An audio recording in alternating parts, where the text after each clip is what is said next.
Connection में जैसा कि शुरुआत में आपको बताया गया कि हम कंपनी के मैनेजमेंट से मिलते हैं, तो आज हम जिसकी बात करने वाले हैं वो है यूग्रो कैपिटल। कंपनी छोटे कारोबार का कर्ज देने वाली एक जानी मानी फिनटेक प्लेटफॉर्म कंपनी है और हेल्थ केयर, एजुकेशन, केमिकल्स जैसे 8 सिलेक्टेड सेक्टर्स में कस्टमाइज्ड लोन सॉल्यूशंस मुहैया कराती है। कंपनी के सितंबर तिमाही के बिजनेस अपडेट में AUM में ग्रोथ देखी गई है और आगे की योजनाएं क्या हैं, कंपनी की अनसिक्योर्ड लोन से बढ़ रही चुनौतियों पर कंपनी का क्या स्टैंड है, क्या रणनीति है, तमाम तरह के अहम मुद्दों पर हम बात करेंगे। हमारे साथ यूग्रो कैपिटल के वाइस चेयरमैन और मैनेजिंग डायरेक्टर शचिंद्र नाथ जुड़ गए हैं। स्वागत है आपका हमारी इस बेहद खास पेशकश में और आपकी विस्तार योजनाओं पर बात होगी। तमाम तरह के फेस्टिव सीजन को ध्यान में रखते हुए भी आपकी नज़र क्या है, कहाँ पर है, इस पर हम सवाल पूछेंगे। AUM में जो बढ़त देखी गई है उसके पीछे अहम वजह क्या है, पहला सवाल यही पूछना चाहूँगी आपसे। ग्रोथ सेगमेंट्स इसको लेकर आपको कहाँ कहाँ दिखाई दे रहे हैं जो शायद आने वाली तिमाहियों में भी आपकी ग्रोथ को आगे बढ़ाएंगे, कुछ बताइएगा सर। बहुत बहुत धन्यवाद। जैसा मैंने ईटी स्वदेश में पहले भी बताने की कोशिश की है, यूग्रो 2018 में स्थापित हुई और हमारा उद्देश्य था कि हम हिंदुस्तान की सबसे बड़ी छोटे बिजनेस की लेंडिंग कंपनी बनाएंगे। बिकॉज हमको ऐसा लगता है कि एक ऐसा सेगमेंट ऑफ द मार्केट जो कि जीडीपी का 30% से ज्यादा कंट्रीब्यूट करता है, इनका जो क्रेडिट और ऋण की जो समस्या है उसको एक सुलझाने की कोई तरकीब नहीं है। लेकिन जो देश में बदलाव आ रहा है, जो जीएसटी, जो डिजिटाइजेशन ऑफ बैंकिंग और जो ब्यूरो और जो डेटा स्टैक बन रहा है, इसके बेसिस पे हमने बिल्ड किया एक बहुत ही बड़ा infrastructure. So physical infrastructure Covid time में करीब हमने 120 से करीब 2000 लोगों पे हम गए। ब्रांच इंफ्रास्ट्रक्चर हम 9 से करीब 100 ब्रांच पे गए और एक डिजिटल टेक्नोलॉजी इंफ्रास्ट्रक्चर जो जिसको हम ग्रो स्कोर बोलते हैं उसको हमने बिल्ड किया। और तीसरा, हमने बहुत यूनिक लाइबिलिटी स्ट्रेटजी क्रिएट की जहां हिंदुस्तान के सबसे बड़े से बड़े बैंक हमारे को लेंडिंग पार्टनर हुए।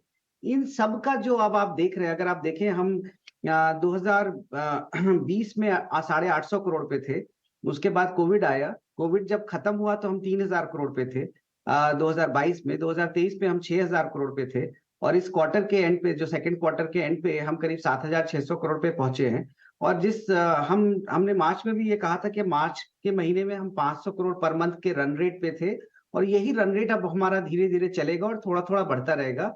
और इसीलिए हम करीब 9000 से 10000 करोड़ के बीच में इस साल होने का हमारा उद्देश्य है। तो ये जो ग्रोथ आपको जो दिख रही है, ये ग्रोथ, हमारा जो बेस इंफ्रास्ट्रक्चर है वो मैच्योर हो रहा है। हर ब्रांच, हर हमारा जो चैनल है, और हम तो 25 लाख से 10 करोड़ के टर्नओवर करने वाले व्यापारियों को लोन देते हैं और मल्टीपल प्रोडक्ट मेथड से देते हैं। हम सिक्योर्ड लोन करते हैं प्राइम कस्टमर का, हम 100 से ज्यादा शहरों में माइक्रो एंटरप्राइजेस लोन देते हैं, हम छोटी मशीनरी पे लोन देते हैं, हम सप्लाई चेन फाइनेंसिंग के लिए लोन देते हैं। तो हम हर तरह की ऋण की नीड को सॉल्व करने की कोशिश कर रहे हैं फ्रॉम जो ये डेटा का दृष्टिकोण है, फर्स्ट टाइम उसके थ्रू। ऑलराइट, आगे बढ़ते हैं और यहाँ पर जो AUM है 20,000 करोड़ का अगले 6 क्वार्टर्स में, इस पर expected current run rate sustain करने के हिसाब से कहाँ कहाँ पर है, और इसमें ग्रोथ ड्राइवर्स आपको थोड़ा सा लंबा नजरिया है क्योंकि 6 क्वार्टर्स तक का क्या दिखाई दे रहे हैं? देखिए, हम अपने लिए हमेशा एक बड़ा उद्देश्य रखते हैं। तो हमने आज से करीब 2-3 क्वार्टर पहले बोला था कि हमारा एस्पिरेशन है कि 2025 में हम 20,000 करोड़ के आसपास पहुंचे। और वो हमने कहा कैसे था, तो अगर आप ये देखें, मार्च 23 में हम 6,000 करोड़ पे थे। इस साल हम करंट रन रेट के बेसिस पे हम करीब 9,000 करोड़ के आसपास पहुंचेंगे और हम करीब 750 से 800 करोड़ पर मंथ के वॉल्यूम पे होंगे मार्च 24 में। और उस वॉल्यूम के बेसिस पे आप 17 से 18,000 करोड़ के ऊपर पहुंच जाते हैं। ये जो हमारा एसेट बिल्टअप है, ये, और इसका 50% जो है वो बैंकों के साथ को लेंडिंग होगा। तो आई थिंक ये बड़ा यूनिक प्रोपोजिशन है। ये जो हमारा एसेट बिल्टअप है वो हम ये मानते हैं कि हम कितनी भी सुपीरियर डेटा टेक्नोलॉजी कंपनी हो, लेकिन एक सिक्योर्ड और अनसिक्योर्ड का कॉम्बिनेशन और एक प्रोडक्ट का कॉम्बिनेशन बनाने की जरूरत होती है। यूग्रो आज के दिन में 11% के सिक्योर्ड लोन से लेके 18% तक का अनसिक्योर्ड लोन करती है और ये मल्टीपल चैनल से करती है। और हम कोशिश करते हैं कि 30% से ज्यादा हमारा अनसिक्योर्ड लोन बिजनेस नहीं हो। और इसी रेशियो में हम 2025 तक बढ़ेंगे और काफी बहुत सारी यूनिक चीजें हो रही हैं, जिसको मैं हमेशा बोलता हूँ, भारत बदल रहा है। तो अगर आप जैसे जो हमारा रिटेलर फाइनेंसिंग प्रोग्राम है, और जो देश के 2000-3000 लार्ज कॉर्पोरेट और मार्केट इकोसिस्टम है, उसके जो छोटे-छोटे रिटेलर्स हैं, उनको अब हम ऑनबोर्ड कर रहे हैं और उनकी फाइनेंसिंग कर रहे हैं। जो कोलैटरल से कैश फ्लो की लेंडिंग का जो मेथड है, जिसके बारे में बहुत बात की जाती है, उसमें हम बहुत डीपली एम्बेडेड हो चुके हैं।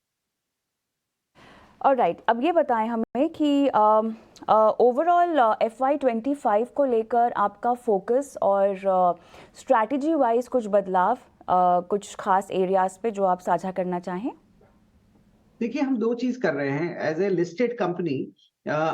ये हमारा ये पहला उद्देश्य ये है कि अब हमने ये एस्टैब्लिश कर दिया है कि हम साइज़, ग्रोथ और क्रेडिट कॉस्ट को कंट्रोल कर सकते हैं।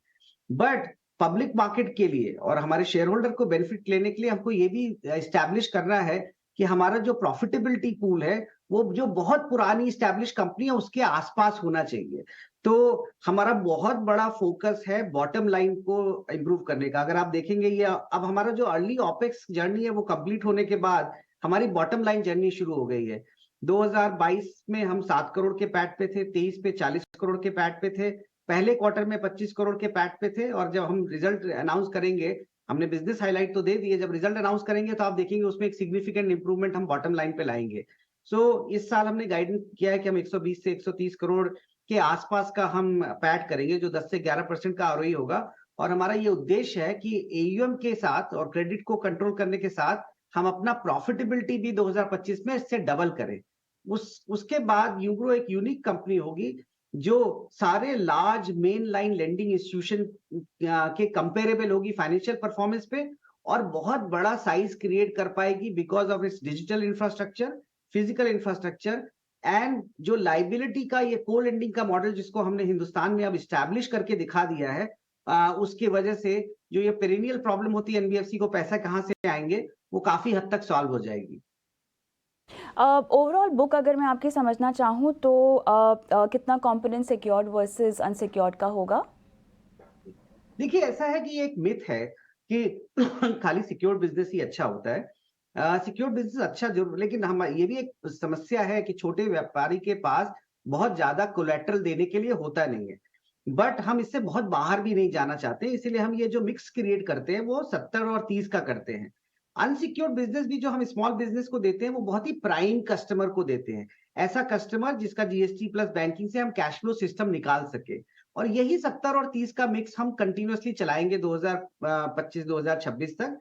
लेकिन सिक्योर्ड के कंपोनेंट में भी डिफरेंट एलिमेंट बढ़ रहे हैं।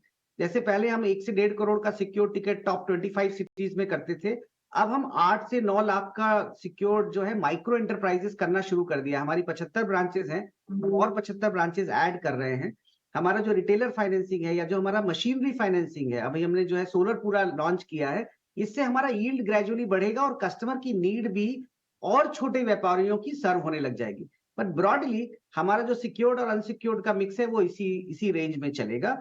जो हम बोलते हैं कि हमारी क्रेडिट कॉस्ट 2% के नीचे होगी, वो हमारे पोर्टफोलियो कॉम्बिनेशन का मिक्स है। हम ये मानते हैं कि हमारे सिक्योर्ड बिजनेस पे अगर 0.5% लॉस आएगा और अनसिक्योर्ड में अगर 4% आएगा, तो कंबाइंड बेसिस पे 2% से नीचे आएगा। कस्टमर एडिशंस Q2 में लेकर किस तरह से पैन आउट हो रहे हैं और ओवरऑल कस्टमर काउंट का बेस क्या होगा? तो अभी इस समय हम करीब 60 से 65,000 कस्टमर को सर्विस कर रहे हैं। लेकिन अभी आप देखेंगे नेक्स्ट 2 से 3 क्वार्टर में नंबर ऑफ कस्टमर हमारे बहुत ज्यादा बढ़ने वाले हैं। ये इसलिए बढ़ने वाले हैं कि सम ऑफ नए जो हमारे चैनल अब स्टैब्लिश हो चुके हैं, जैसे हमारा ग्रो एक्स प्लेटफॉर्म है जो डेली मर्चेंट नीड को सर्विस करता है, तो वो एयूएम तो नहीं बढ़ाएगा बहुत ज्यादा, बट नंबर ऑफ कस्टमर बहुत बढ़ाएंगे। हमारा जो रिटेलर फाइनेंसिंग प्रोग्राम है उसमें भी जब एक बड़े आप एंकर को साइन अप करते हैं और उसके लार्ज नंबर ऑफ रिटेलर को ऑनबोर्ड करते हैं, तो कस्टमर आपके बढ़ते हैं। तो ग्रेजुअली हम एयूएम भी अचीव करेंगे। हमारे नंबर ऑफ कस्टमर हमने टारगेट किया है कि 2025 की 26 के आसपास हम करीब 10 लाख से ज्यादा कस्टमर हमारे पास होने चाहिए। अब हम कहाँ तक पहुंचेंगे ये देखना पड़ेगा, बट ये हमारी एस्पिरेशन है। और ये आ रहा है इन मल्टीपल चैनल से, जिससे कि हम और छोटे बिजनेसेस को सर्व कर सके क्रेडिट नीड के लिए। बहुत बहुत धन्यवाद शतद्र जी, आपने समय निकाला और इतने विस्तार से कंपनी की तमाम योजनाओं को हमारे साथ साझा किया। बहुत धन्यवाद आप।